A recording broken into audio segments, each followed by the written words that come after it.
dalam Tuhan. Dan saudara, di minggu yang lalu sebenarnya saya sudah sampaikan khotbah ini, tetapi karena mendadak di Sabtu pagi sampai malam itu saya mengalami mungkin wabah atau apa begitu saudara, sehingga malam itu saya lemah, wabah benar. Karena dari pagi sampai sore mau datang doa di sini, saya mengalami serangan diare yang cukup banyak mulai dari pagi sampai sore itu. Saya pikir siang sudah reda atau sore saya datang doa sudah, ternyata lebih parah lagi. Dan akhirnya saya tidak sempat doa, saya pulang dan sampai di rumah saya lemah karena sepanjang hari kan saya lemah, tidak minum obat juga karena saya menyusui, saya takut minum obat sembarang. Lalu saya akhirnya memutuskan untuk memohon kepada Pak Daud, tolong ambil alih khotbah di Shalom Ide besok pagi karena jujur saya lemah sekali, saya tidak sanggup. Mendadak saudara, kami harus cari orang untuk berkhotbah di Kenarian, dan puji Tuhan, Tuhan luar biasa, selalu ada orang yang siap sedia. Lalu mereka tangani pelayanan di Kenarian dan akhirnya Pak Daud melayani kita pada minggu lalu di sini. Dan saudara, di hari Kamis kemarin saya punya kesempatan karena kami rolling ya dan khotbah dan tiba di keluarga SM, saya punya jadwal dan saudara, saya sudah menyampaikan mengenai tema ini. Yang hadir dalam ibadah rumah tangga, saya berharap saudara tidak lupa firman Tuhan, amin. Karena selalu kalau dalam satu tema berarti itu ada kontinuitas, ada kesinambungan. Jadi jangan pernah lupa supaya saudara bisa menarik garis merah. Kira-kira sepanjang bulan ini Tuhan bilang apa ke saya melalui tema ini, begitu. Jadi di hari Kamis kemarin saya sudah menyampaikan kepada semua jemaat Tuhan yang hadir dalam ibadah rumah tangga mengenai kuasa salib Kristus yang memerdekakan kita. Ya, Allah menyediakan fasilitas atau alat bantu bagi kita untuk menolong kita agar kita merdeka setiap hari, agar kita beroleh keselamatan, kemerdekaan, karena saudara, akhir kita yang menentukan. Jadi saya sudah sampaikan di hari Kamis kemarin bahwa keselamatan ini bisa saja hilang, saudara. Ingat itu, keselamatan bisa saja hilang kalau kita memilih meninggalkan Tuhan, amin. Kalau di satu titik di mana kita memilih meninggalkan iman percaya kita oleh karena berbagai macam hambatan, tantangan, masalah atau jodoh, bisa saja keselamatan hilang, amin. Jadi tidak ada cerita bilang selamat ya, tetap nanti selamat, percaya Yesus selesai. Tidak. Perjalanan hidup kita, prosesnya itu menentukan, amin. Akhir yang menentukan. Jadi Kamis kemarin saya bilang ada 3 fasilitas yang Allah sediakan untuk kita bisa memakai itu untuk meningkatkan kerohanian kita, untuk menjaga agar keselamatan yang kita peroleh tidak gampang hilang. 1, firman Allah. Yang kedua, Roh Kudus sebagai penolong. Dan yang ketiga, ada persekutuan sesama orang percaya. Dan itu penting sekali untuk kita pegang baik-baik. Jangan pernah kita anggap remeh bahwa hubungan dengan Tuhan cukup, lalu ibadah tidak penting. Itu salah. Hubungan dengan Tuhan, pertolongan Roh Kudus, dan persekutuan orang percaya. Ini 3 hal penting yang menjadi faktor utama yang harus kita pegang setiap hari supaya kita mengalami kemerdekaan di dalam keselamatan yang Allah berikan kepada kita sampai Dia datang menjemput kita. Amin. Baiklah, itu flashback sedikit supaya ada benang merah begitu dengan apa yang hendak saya terangkan pagi ini. Bapak Ibu saudara dikasihi Tuhan, dalam tema yang sama pagi hari ini, saudara bisa lihat di layar. Puji Tuhan, saya sudah berusaha karena Natawa sudah mulai masuk 5 bulan dan waktu-waktu begadang sudah agak kurang dan saya berusaha istirahat dan saya bisa harus membuat PPT PowerPoint ya. Jadi Bapak Mama saudara, saya sudah membuatkan PowerPoint bagi kita pagi hari ini. Saudara bisa perhatikan tata layar. Tidak semua saya catatkan, saya muat di PowerPoint. Jadi saudara harus perhatikan, ikuti baik-baik apa yang saya sampaikan, karena ini penting. Hello Bapak Ibu jemaat Tuhan, gereja dan jemaat Allah, ini penting karena rada-rada bicara tentang doktrin begitu. Jadi saudara harus pahami, kalau saudara mengerti sepotong-sepotong, saudara bisa disesatkan di luar sana. Oke lah, kita lanjut. Bapak Ibu kekasih Tuhan, Allah sudah menyediakan atau mengorbankan dirinya untuk membuat kita merdeka. Amin. Kita sudah tidak lagi diperhamba oleh dosa. Kita sudah tidak lagi menjadi budak dosa. Intinya ketika kita percaya kepada Yesus Kristus yang berkorban bagi kita, artinya bahwa kita sudah merdeka, kita sudah selamat. Amin. Itu penting untuk kita perhatikan. Kalau orang Kristen yang dewasa, kita tanya satu kata tentang keselamatan atau karya Allah di dalam memerdekakan engkau. Satu kata saja, apa yang saudara jawab? Orang Kristen dewasa akan menjawab bahwa salib. Amin saudara. Melalui salib Kristus kita dimerdekakan. Kalau bicara tentang salib, kita harus merenungkan tentang pengorbanan Yesus yang tidak pernah dilakukan oleh siapapun di dunia ini terhadap orang yang dikasihinya. Betul ya? Pak Daud bilang dia cinta saya.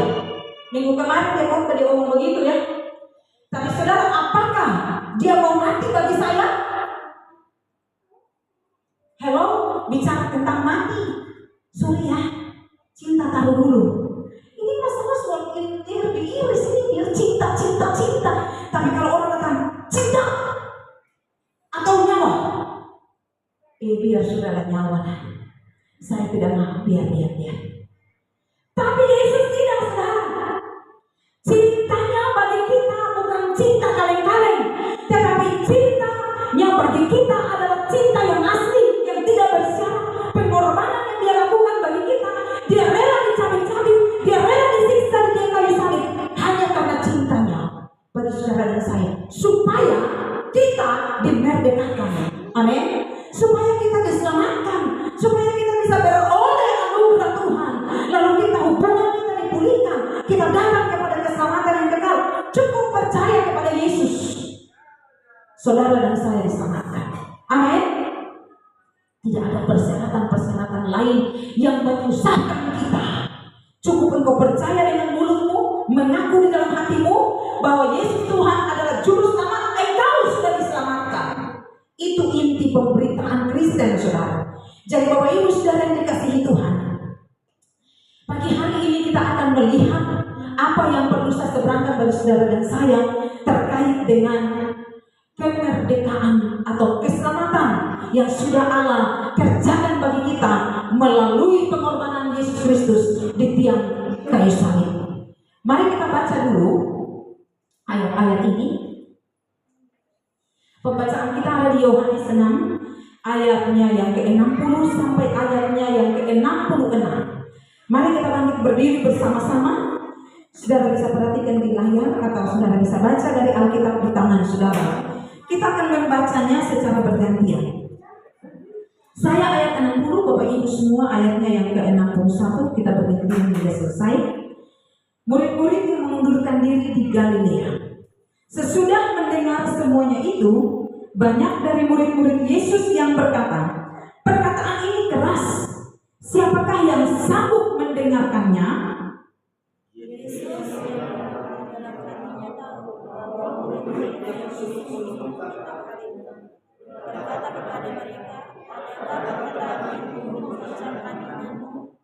Dan bagaimanakah jikalau kamu melihat Anak Manusia naik di tempat di mana ia sebelumnya berada?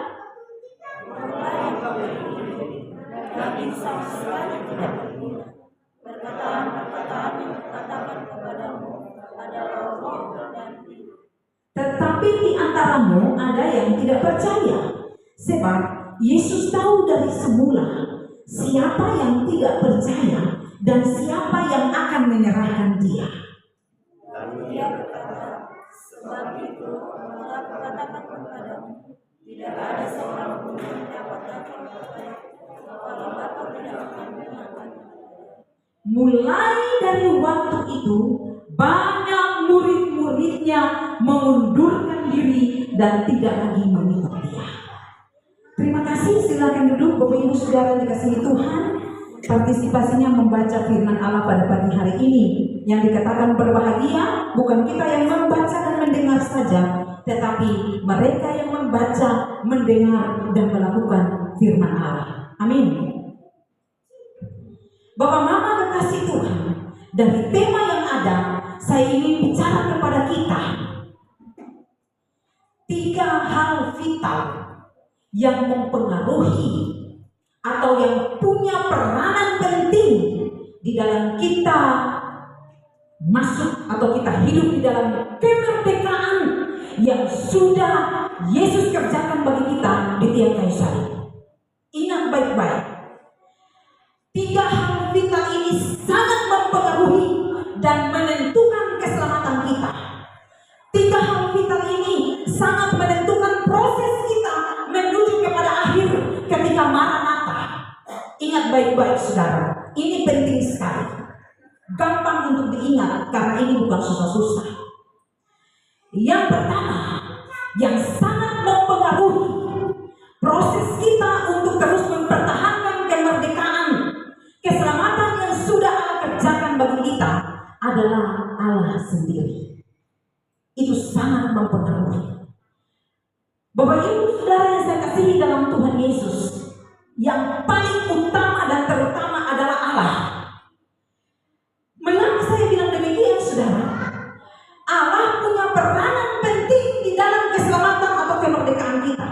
Buktinya, Dia yang inisiatif untuk datang menyelamatkan kita. Bukan kita memohon-mohon, bukan. Tetapi Dia mengasihi manusia. Dia tidak mau manusia ciptaannya yang Dia kasihi ini disiksa di dalam kekekalan atau di api neraka. Dia tidak mau. Makanya Dia punya inisiatif untuk Dia datang ke dunia ini. Dia dengan caranya sendiri menyelamatkan kita dengan caranya. Saudara perhatikan 2 Petrus 3 ayat 9. Firman Tuhan bilang begini, Tuhan tidak lalai menepati janjinya, sekalipun ada orang yang menganggapnya sebagai kelalaian, tetapi Ia sabar terhadap kamu. Ingat, ini yang saya maksudkan. Karena Ia menghendaki supaya jangan ada yang binasa, melainkan semua orang berbalik dan bertobat. Ini kerinduan Allah yang paling dalam, yang paling utama, yaitu Allah tidak menghendaki seorang pun binasa. Tidak ada, saudara. Yang Allah mau semua orang berbalik dan bertobat. Yang Allah mau semua orang percaya kepadanya. Jadi, saudara, saya mau kasih tahu ya, tidak ada istilah bilang sekali selamat tetap selamat. Allah berkata, Allah menghendaki supaya semua orang dengarkan baik-baik supaya saudara tidak salah paham, salah tangkap apa yang saya maksud. Semua orang harus selamat, tetapi dalam prosesnya sampai kepada akhir itu yang menentukan. Amin. Karena begitu besar kasih Allah akan dunia ini, sehingga Ia rela mengorbankan anaknya yang tunggal akan dunia ini, artinya akan semua manusia ciptaannya yang ada di dunia ini yang Dia kasihi. Tetapi Bapak Ibu percayalah, dan ingat kalimat selanjutnya dia bilang apa? Tetapi siapa yang percaya, barang siapa yang percaya akan diselamatkan. Amin. Ingat ini, saudara. Jadi Bapak Ibu Saudara yang saya kasih hidup dalam Tuhan, Allah tidak mau seorang pun binasa. Dia tidak mau. Di pihaknya Dia tetap konsisten dengan kehendaknya. Kehendaknya adalah tidak ada orang yang binasa. Tidak boleh. Sekali Yesus berkorban untuk semua umat manusia. Hello, tapi ingat baik-baik, barang siapa yang percaya kepadanya. Begitu Bapak Mama yang dikasihi Tuhan. Pertama Timotius 2 ayatnya yang keempat. Paulus menyatakan di situ juga menyungguhkan yang menghendaki supaya semua orang diselamatkan dan memperoleh pengetahuan akan kebenaran. Kalau saudara baca ayat sebelumnya, ayatnya yang ketiga, itulah yang baik dan yang berkenan kepada Allah Juru Selamat kita, yang menghendaki supaya semua orang diselamatkan.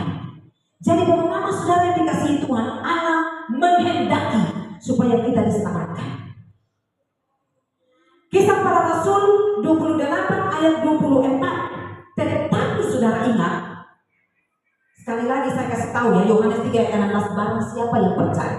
Nah saudara lihat, Kisah Para Rasul ini pasal 28 ayat 24 berkata bahwa ada yang dapat diyakinkan oleh perkataannya, tetapi ada yang tetap tidak percaya. Jadi pemberitaan firman Allah disebarkan. Yesus sudah berkorban, tetapi ingat baik-baik, semua orang yang dengar tentang Injil, semua orang yang dengar tentang pengorbanan Tuhan Yesus yang menentukan. Amin. Jadi ada yang tidak percaya, tetapi ada juga yang diyakinkan dengan perkataan Injil.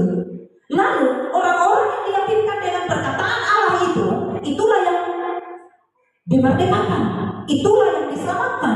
Tetapi orang-orang yang mendengar, tetapi menutup pintu hati, menolak Dia, tidak mau hidup di dalam firman-Nya, itu orang-orang yang tidak akan bisa diselamatkan. Allah dalam kemurahan-Nya, Dia mau semua orang diselamatkan, tetapi Allah tidak pernah memaksa. Amin Bapak Ibu, Allah tidak pernah memaksa. Di situ nanti saudara akan ikuti saya jabarkan semua satu persatu. Ini dari pihak Allah terlebih dahulu. Jadi Bapak Mama saudara, Allah tetap konsisten dengan kehendaknya bahwa Dia mau semua orang diselamatkan. Tetapi dalam perjalanan itu saudara perhatikan, buktinya rasul-rasul memberitakan Injil pun ada orang yang tetap tidak buka hati. Betul ya? Nanti kita lihat di bagian yang ketiga lebih jelas saya akan kupas di situ. Lukas 12 ayatnya yang ke-57. Saudara, ini bicara tentang kehendak bebas. Ini perkataan Tuhan Yesus, saudara. Yesus sendiri, saudara, Dia berkata-kata kepada orang-orang banyak, kepada murid-muridnya, tetapi Dia tidak pernah memaksakan seorang pun untuk bisa menerima perkataannya. Lalu saudara perhatikan ayat itu, dia bilang apa? Dan mengapakah engkau juga tidak memutuskan sendiri apa yang benar? Saudara lihat dalam konteks bacaan Lukas ini 12-57 ini, konteksnya adalah Yesus menjelaskan tentang bagaimana mereka tidak bisa, mereka pandai menilai zaman, tetapi mereka tidak pandai dalam hal-hal roh. Lalu Yesus bilang apa kepada mereka? Mengapa engkau juga tidak memutuskan sendiri apa yang benar? Artinya kitalah yang memutuskan, kitalah yang memilih, kitalah yang menentukan apakah kita bisa dimerdekakan atau kita tetap ada di dalam penjajahan dosa. Amin Bapak Ibu. Kita punya peran penting di situ. Jadi dari pihak Allah, Dia sudah menyediakannya, Dia menawarkannya, tetapi dari pihak kita harus meresponi. Amin. Dari pihak kita harus menerima dan bijak untuk bisa menentukan pilihan. Saudara perhatikan di sini, dan mengapakah itu tidak memutuskan sendiri apa yang benar? Yesus di dalam kemahatauannya, Dia bisa, saudara. Tetapi inilah kodrat penciptaan manusia. Manusia sudah diberikan kehendak bebas untuk memilih. Mau buat apa terserah, tapi ingat ada konsekuensinya. Amin Bapak Mama. Amin. Paham ini Bapak Ibu Saudara dikasihi Tuhan. Ya. Lalu yang berikut, orang fasik sekalipun atau orang yang tidak pernah mendengar tentang Yesus, orang yang selama ini tidak percaya kepada pengorbanan Yesus, itu saja Allah menghendaki mereka supaya mereka diselamatkan. Saudara lihat Yehezkiel 18 ayat 23. Yehezkiel 18 ayat 23. Apakah aku berkenan kepada kematian orang fasik? Demikianlah firman Tuhan Allah. Bukankah kepada pertobatannya supaya ia hidup?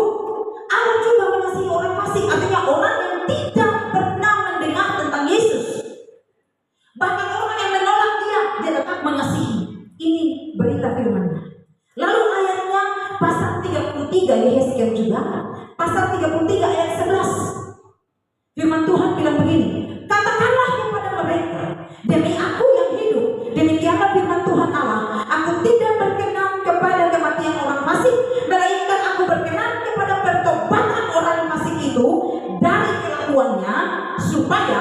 ia hidup.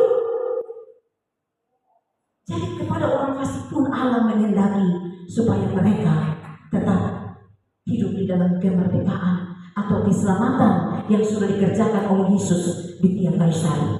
Ada amin Bapak Ibu? Sampai di sini kita bisa paham ya. Jadi bagi orang fasik pun Allah mau mereka selamat.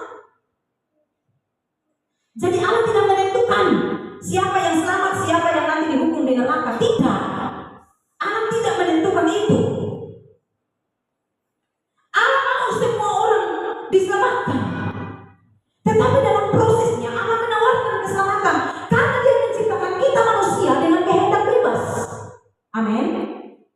Sehingga Dia tidak pernah memaksakan kita untuk bisa menerima tawaran keselamatan itu. Tidak. Dia menawarkan. Bahkan Dia menghendaki semua orang, fasik sekalipun, yang menghujat Dia sekalipun, dengan kasih-Nya yang terbuka, Dia masih menunggu ketika mereka datang percaya, Dia menerima mereka. Yang murtad sekalipun, amin saudara, yang sebelumnya di Kristen sudah percaya Yesus, tetapi kemudian pergi dan menghujat Yesus, itu pun Allah masih menghendaki dia kembali. Dengan belas kasihan Tuhan, pintu anugerah masih terbuka sampai hari ini. Amin saudara. Jadi orang yang fasik, orang yang murtad, sampai hari ini Allah masih menanti, genggaman tangannya masih terbuka untuk menerima kembalinya mereka kepada Tuhan. Saudara lihat, begitu banyak di dunia maya, media-media sosial, mualaf-mualaf, orang-orang Kristen yang meninggalkan iman mereka. Mereka menghujat Yesus dengan tidak merasa tertuduh. Tapi saudara tahu, sampai detik hari ini, sampai saya mengkhotbahkan ini di mimbar ini, tangan Allah masih terbuka untuk menanti mereka kembali. Datang. Anugerah masih terbuka. Tapi saudara tahu, kalau kekerasan hati mereka membuat mereka tidak mau kembali, sampai kepada akhirnya Dia datang sebagai hakim, pintu anugerah tertutup di situ. Amin. Jadi sudah selesai. Tawaran keselamatan sudah diberikan di dunia. Tapi kalau engkau tetap tidak pernah memilih untuk percaya kembali kepadanya, maka tidak bisa dong. Tidak bisa. Jadi ingat ya saudara, Allah tidak menentukan orang tertentu selamat, yang lain tidak. Tidak menentukan itu. Allah kasih kehendak bebas untuk kita memilih. Di dalam kasih-Nya Dia mengasihi semua orang. Tetapi di dalam keselamatan, kemerdekaan yang Dia sudah kerjakan di tiang kayu salib, Dia tawarkan. Barang siapa yang mendengar Injil, membuka hati, percaya kepadanya, itulah yang akan beroleh keselamatan atau kemerdekaan yang sejati. Bapak Ibu kekasih-kekasih Tuhan, Allah di dalam kemahakuasannya, betul, Dia tahu persis siapa yang akan selamat dan siapa yang tidak. Allah kan maha tahu, betul ya saudara. Dia tahu jauh sebelum kita lahir. Kalau saudara dengan saya kita kenal orang ketika dia sudah lahir, kita tahu, padahal punya anak keempat dan ibu Wisya itu nama Christian Yisraeli, kita tahu dia. Tapi jauh sebelum anak ini ada, Allah telah mengetahui keberadaannya. Dari sebelum segalanya ada, bahkan kehidupannya sepanjang di muka bumi ini sampai kepada kekekalan, Allah sudah tahu. Di dalam kemahatauan Allah tahu siapa kita. Bahkan kita sendiri tidak tahu kehidupan kita, Bapak Ibu. Kita tidak tahu masa depan kita. Selangkah saja, 1 jam ke depan kita tidak tahu apa yang terjadi dengan hidup kita. Tetapi Allah di dalam kemahatauannya, Dia tahu semua. Dia tahu. Roma 10 ayat 16 sampai ayat 21. Mari kita lihat ayat-ayat ini. Tetapi tidak semua orang telah menerima kabar baik itu. Yesaya sendiri berkata, Tuhan, siapakah yang percaya kepada pemberitaan kami? Jadi iman timbul dari pendengaran, dan pendengaran oleh firman Kristus. Tetapi aku bertanya, adakah mereka tidak mendengarkan?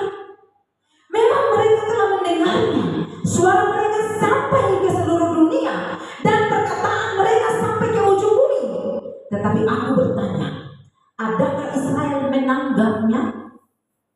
Pertama-tama Musa berkata, aku menjadikan kamu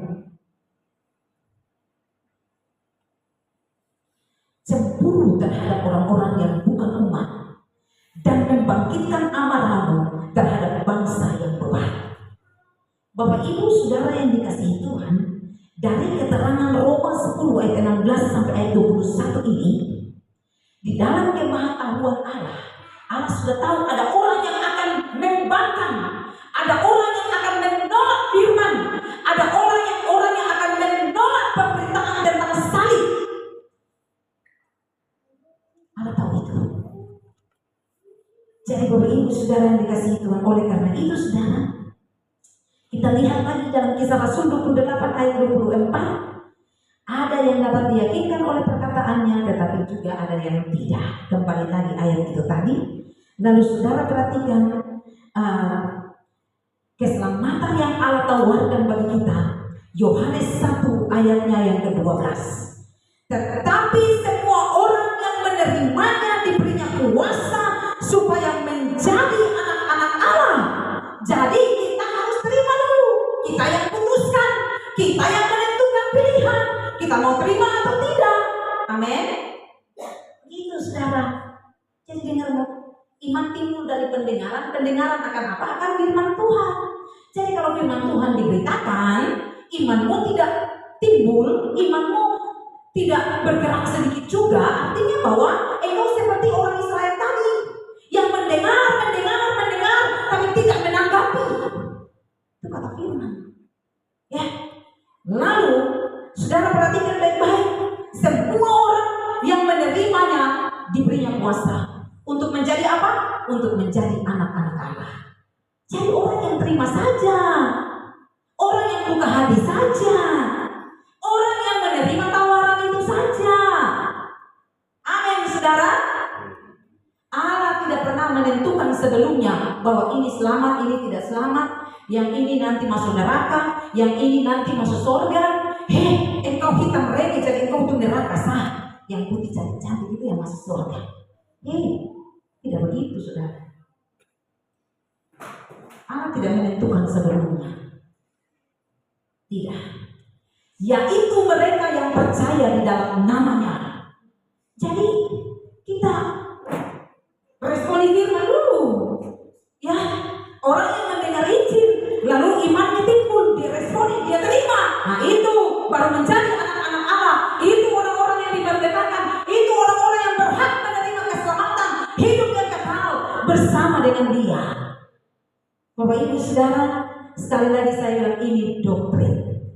Harus saudara tahu tentang doktrin ini sehingga saudara tidak gampang dipermainkan ajaran-ajaran di luar sana yang tidak alkitabiah. Ya. Yang berikut, Kisah Para Rasul 16 ke 31. Jawab mereka, percayalah kepada Tuhan Yesus Kristus dan engkau akan selamat, engkau dan seisi rumahmu. Syaratnya adalah percaya dulu. Jadi kalau dia tidak percaya tidak bisa dong. Markus 16 ayat 15. Lalu ia berkata kepada mereka, pergilah ke seluruh dunia, beritakanlah Injil kepada segala makhluk. Siapa yang percaya dan dibaptis akan diselamatkan, tetapi siapa yang tidak percaya akan dihukum. Amin. Ini sudah jelas-jelas berbicara tentang apa? Tentang respon aktif dari umat yang mendengar firman. Jadi tidak sembarang-sembarang sudah. Tidak bisa kita bilang yang ini sudah selamat, ini Allah mengendaki dia selamat, yang ini Allah sudah tentukan dia binasa. Tidak bisa begitu saudara. Kalau demikian sia-sia saja pemberitaan Injil dong. Betul ya toh? Capek-capek khotbah, ternyata ujung-ujung Allah menentukan saya untuk binasa. Kan sudah ditentukan sebelumnya dia binasa. Lalu saya berusaha sekeras mungkin berkhotbah, saya berusaha sekeras mungkin hidup menyenangkan Tuhan, tapi malah penentuan Allah adalah kamu sudah ditentukan sebelumnya untuk binasa. Sia-sia saja dong. Amin saudara. Tidak bisa begitu. Tidak bisa. Ini saya cekoki doktrin. Ya. Kita punya iman, kepercayaan bahwa keselamatan bisa saja hilang. Itu tergantung daripada apa, saudara? Respon kita terhadap firman. Amin. Tergantung dari kehidupan kita, kehendak kita untuk memilih mau pilih selamat ya selamat, tidak ya tidak bisa, karena ini tawaran dari Allah. Allah tidak memaksakan kehendaknya. Haleluya. Jadi Bapak Ibu Saudara yang dikasihi Tuhan Yesus Kristus, mari kita perhatikan yang berikut. Allah itu maha tahu, Allah itu juga adil. Di dalam keadilannya, Dia tidak pernah membedakan orang berdasarkan warna kulit, berdasarkan suku, berdasarkan ras. Tidak pernah dalam pandangan Allah membedakan, tidak ada. Saudara lihat keterangan ayatnya, Roma 2 ayat 11. Allah tidak memandang bulu, tidak pernah ada Tuhan pandang. Ini engkau dari latar belakang keturunan yang baik-baik. Oh, nenek moyangmu orang yang hebat-hebat. Oh, tidak bisa. Dalam kamusnya Allah tidak bisa.